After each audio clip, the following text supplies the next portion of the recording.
Hey, what's up guys? Welcome back to the channel. Jeff here. Thank you for tuning in and saying hello. I appreciate it. I very much appreciate it. And today I wanted to throw this video out because I got a few things I want to talk about. Number one, I want to give you an update with me and the National. Number two, I want to tell you about the details for the 7th annual YouTube Meetup, or the get together that Mike over at Baseball Collector is hosting at the National. And number three, I want to express some of my opinions on all the grading noise that's out there. And so I'll get into that at the very end. That'll be probably the longer part of the video. But the first two parts of the video should be pretty quick. First off, you know, my wife and I had a trip to Chicago booked for the middle of August. And when we booked this trip, I know we booked it a few months ago. When we booked this trip, I had no intention of going to the National, and I didn't even know when the National was. I knew it was somewhere July or August. So we booked a trip to Chicago because we're from Chicago, so we're gonna go see friends and family for a long weekend.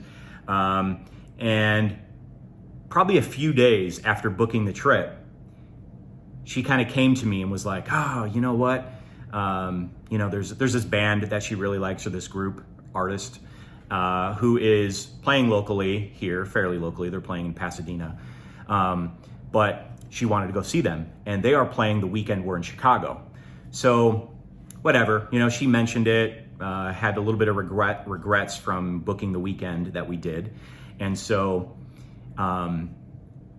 you know, throughout the course of the past few weeks, or maybe the month or month and a half, you know, she kept bringing it up. And then Sunday night, I'm recording this Tuesday. So Sunday night, she was like, hey, I know we're gonna lose some money, you know, changing our flights, but you know, what would you think about going another weekend to Chicago? And I was like, well, I'm good taking the hit if we can go the weekend of the National. And that way I can go to the National for at least a day. So we looked up flights and all that kind of stuff, and sure enough, we changed our flights. So I am now going to be attending the National. So I am super excited about that.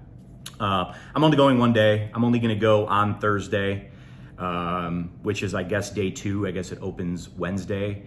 And so Thursday is gonna be the day I'm going, and it works for a lot of reasons.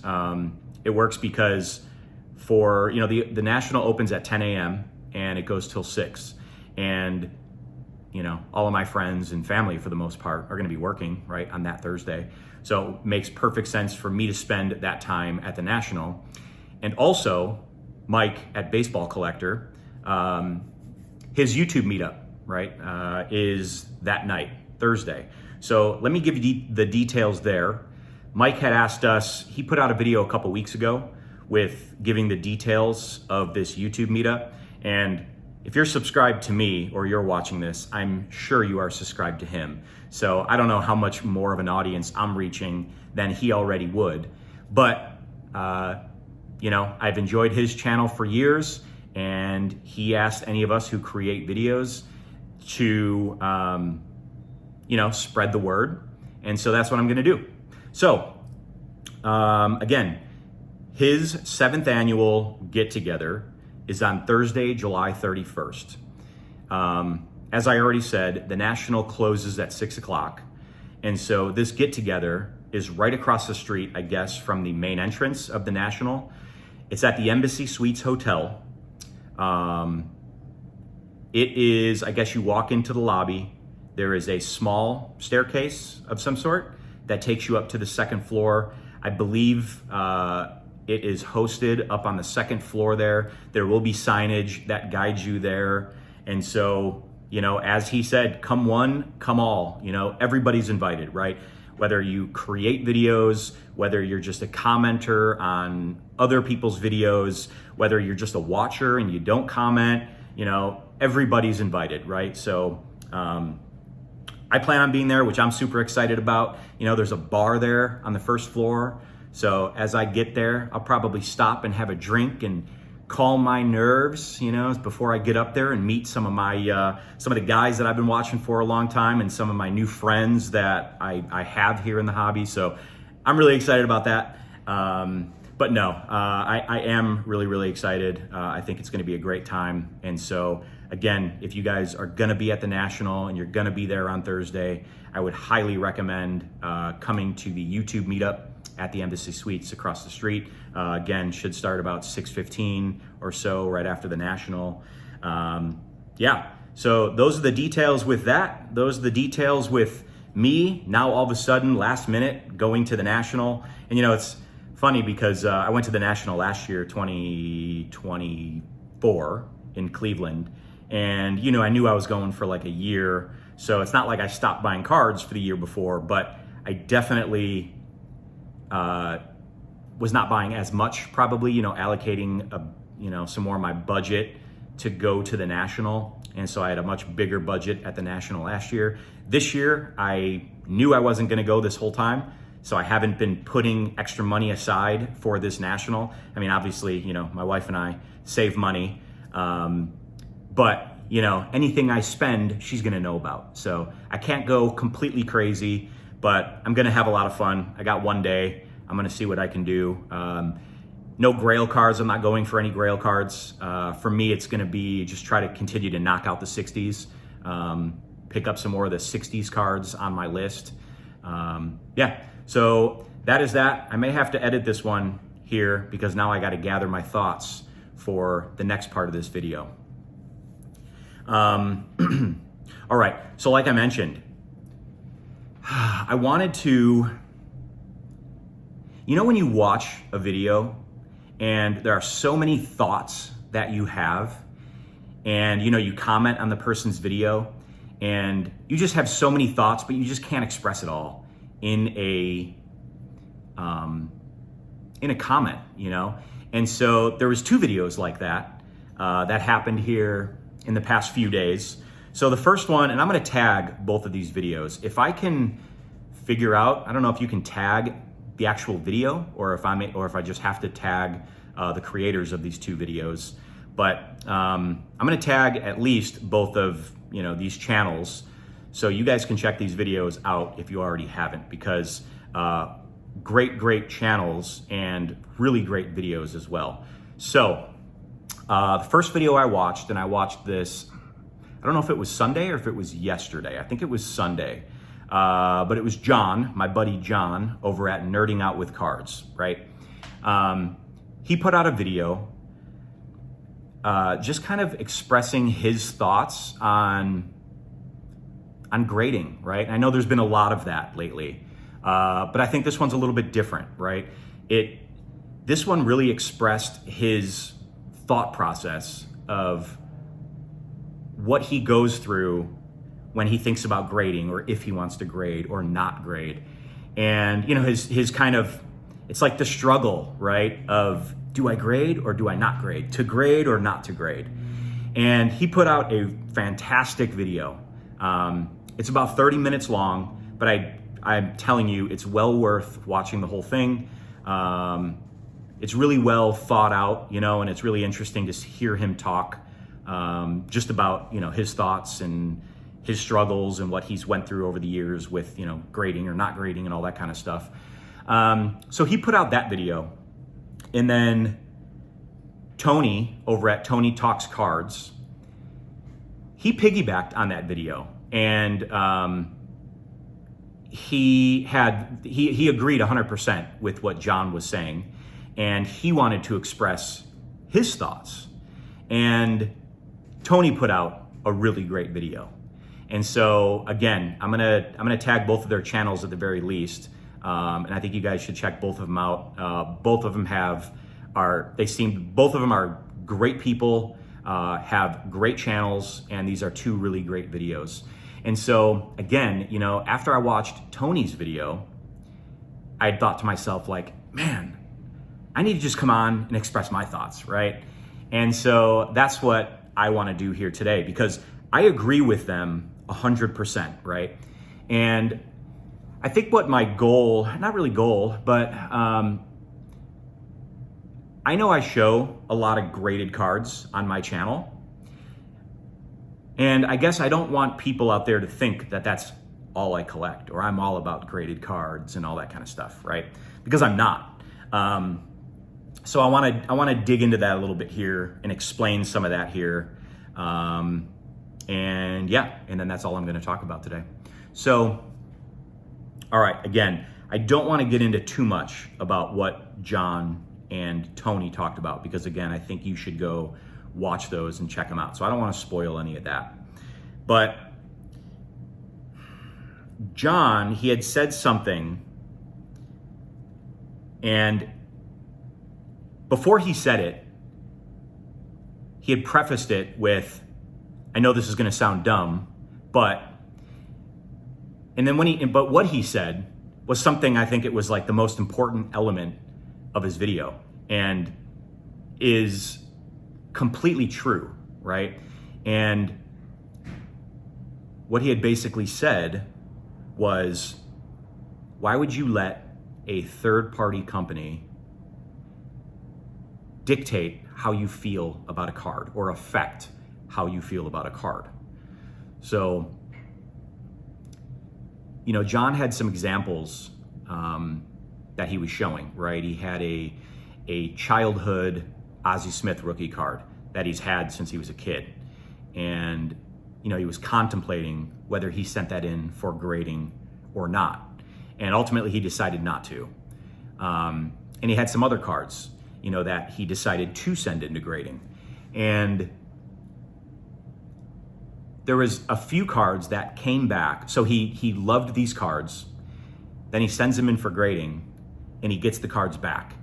And they're lower than what his expectation is for that card, right? I think they came back 8.5s. He was expecting 9s or better, right? So he loved the card. He sent the card in for grading. Card came back, graded lower than his expectation. And now that negatively impacts how he feels about the card, right? He let a third-party company affect the way he feels about his cards, And again, he said, before he said that, he said, oh, this might sound dumb, but I think it was the most powerful thing that he said in the video. He had said a bunch of other things as well, his struggles with feeling like he needs to grade to fit in, right, with some of these other to the rest of the world, because it seems like all these videos that are coming out are about grading and all that kind of stuff. And John, I'm sorry if I'm totally misrepresenting this, then let me know. But all positive stuff, but he struggled with it, like to grade or to not grade, and how I feel is I don't grade, and I have no interest in grading anything that's personal to me, that is in my collection currently, not grading or not graded. And there are just certain things that I want graded and certain things I don't, I have never been one to send in graded cards.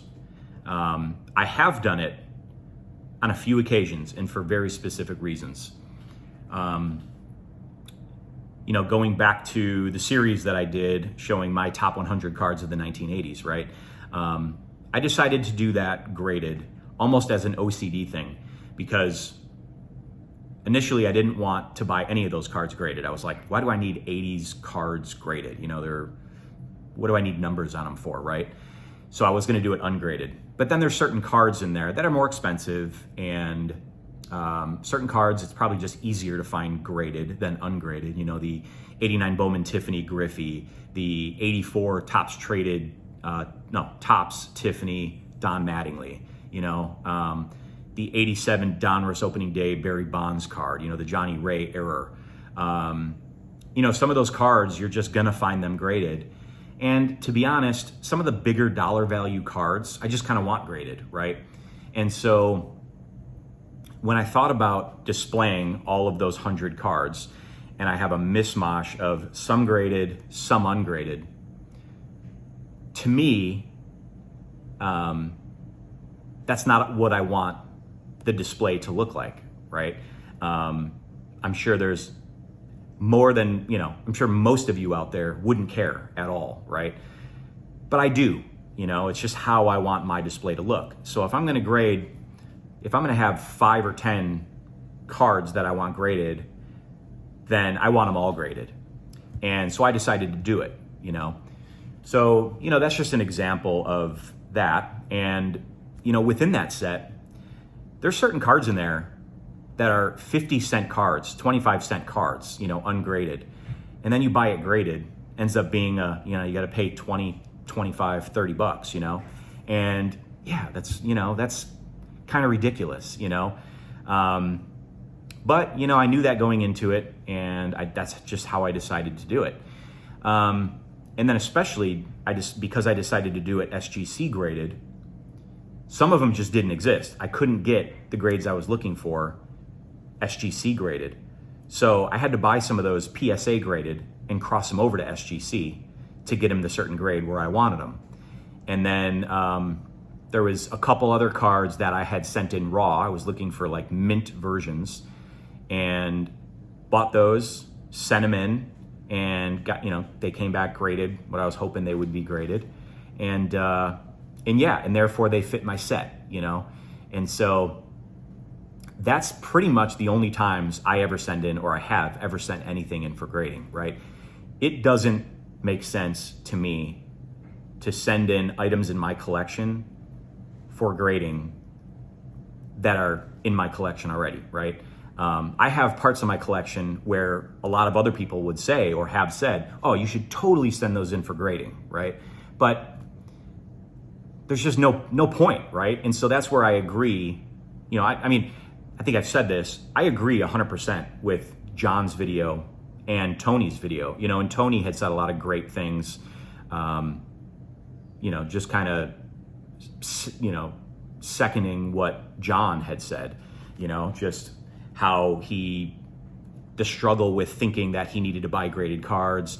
And when he got into collecting, he started buying graded cards, and then shortly after realized that there's no point, And if you have some cards in your collection that you think should be graded or good candidates to get graded, if you got 5 cards and it's going to cost you 15 to 20 bucks a card, and then plus shipping and all that kind of stuff, you're going to be over 100 bucks to grade 5 cards, that are just going to be part of your collection. It's like, wouldn't you rather take that $100 and buy something really cool, or multiple other things that would be really cool for 100 bucks instead of getting your cards graded? And then on top of that, those cards may come back lower than your expectations.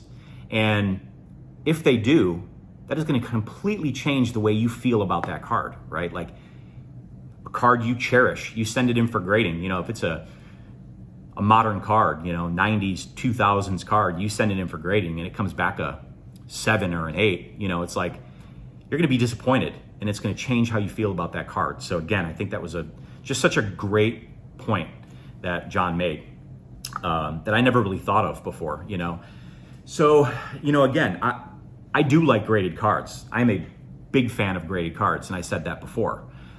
But I love buying cards already graded, right? And I've said the reasons why. I love how a card is displayed in a slab, right? Especially SGC, right? SGC is my favorite looking slab. I know a lot of folks hate it, right? It's bulky, all that kind of stuff. The number is 3 times bigger than it should be on the card. I get all that, but I just think it looks great. When I see especially vintage cards with, that black, border, whatever that black insert is in that slab, I just think it makes the cards pop so well, and they look so good in those slabs.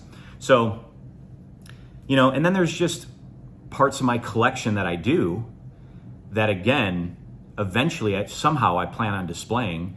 And if I'm going to display any of them graded, I kind of just want all of them graded, So I have certain parts of my collection that I like buying graded, and yeah, I'm not going to be one of those guys that sends cards in for grading just cause I think, it's going to raise the value of the card or anything like that, right? It's, I think collectors should stay away from sending in personal items that are already in their collection for grading, right? I just think there's no point.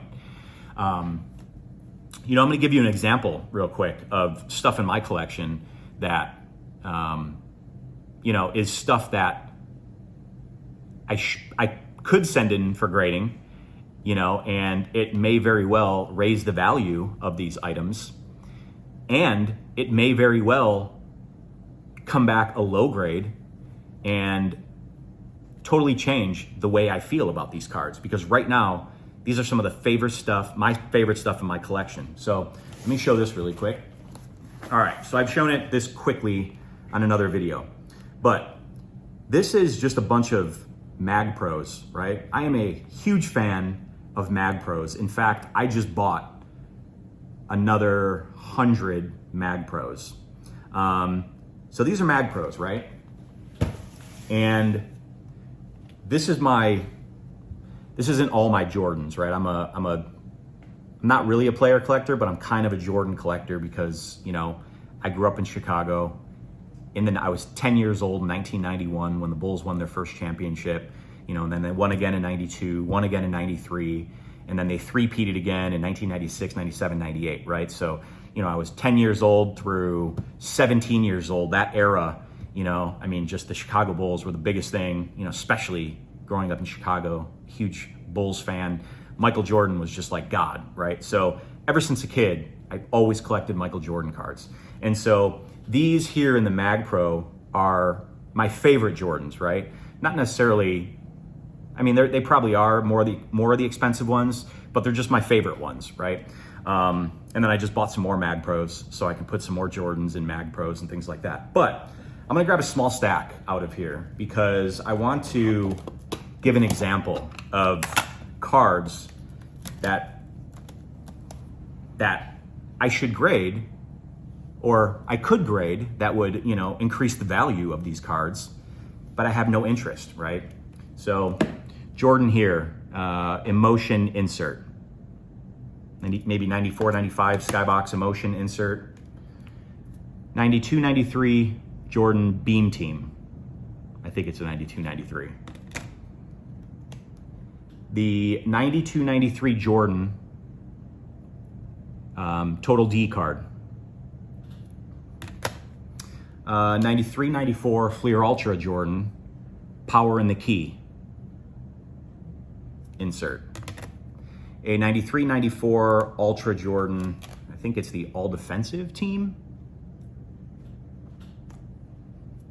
And then, you know, there's some other ones, right? Just there's a patch card or whatever you call it, a relic or jersey card of him. You know, two of his finest, you know, his 93, 94, 94, 95 finest cards. A few of his 80s stuff, you know, his 87 Fleer sticker, his 88 Fleer card, his 88 Fleer All-Star card, you know, just some random stuff, you know, collector's choice, gold signature, this card. Yeah, I mean, so again, these cards are very good candidates to send in for grading, but there's no reason for me to send them in for grading, right? I just showed, let's say maybe 10 cards here, you know, 10 cards at 15 bucks a pop, 20 bucks a pop, you know, 150, 200 bucks plus shipping, you know.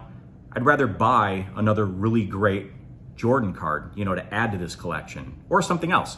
A great 60s card, you know, for my post-war rookies run, or my 300 great baseball cards of the 20th century. Like, there's so much other stuff I'd rather buy than send this stuff in for grading. So again, yeah, and you know, I just bought another Mag Pro, a thicker one. This card, you know, it's a Jordan LeBron patch card. I love this card. You know, I have it in a really thick one touch that it slides around in. I bought a thicker Mag Pro so I can put that in there.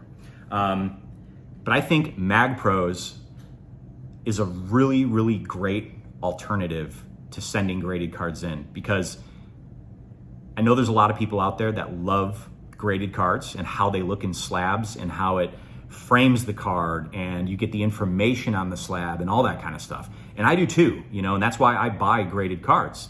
But But for cards that are already in your collection, I don't feel like there's any reason you need to send those out to get graded. I feel like you can get yourself some Mag Pros, super cheap. I got 100 Mag Pros, because you get discounts on the more you buy. So I got 100 Mag Pros for, I think it initially was gonna be about 200 and I got some Mag Pros, I got some sleeves, and then I got 2 different size, just individual Mag Pros. But I think my total was gonna be about $240.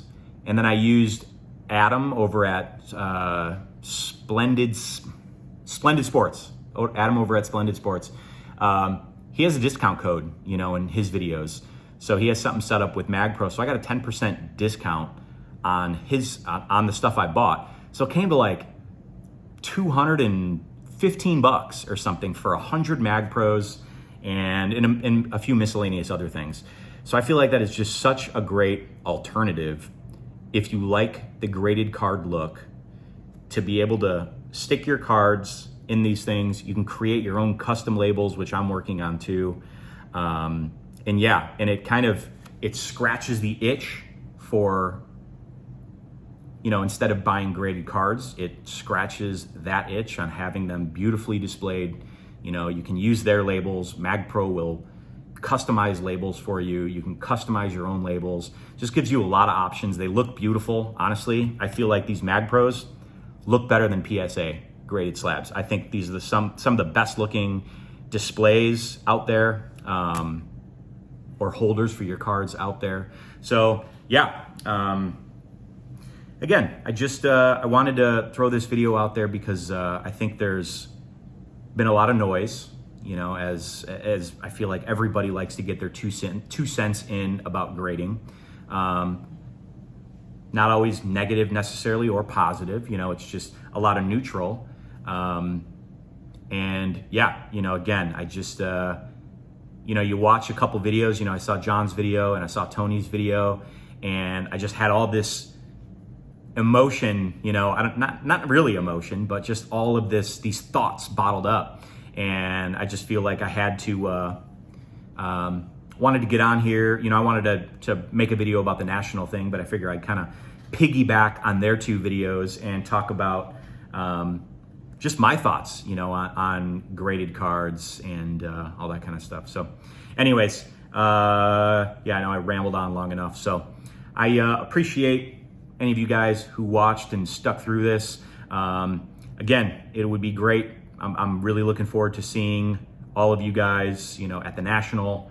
And for anybody out there who has seen this and hasn't seen, you know, Mike's video over at Baseball Collector, yeah, I mean, everybody's invited, right? So if you're seeing this video, you are invited. You should definitely meet up if you're going to be at the in Chicago on Thursday for the National. You should definitely meet up at the YouTube Meetup at the NBC Suites across the street at about 6:15. All right. Well, anyways, thanks guys. Appreciate it. We'll talk to you later.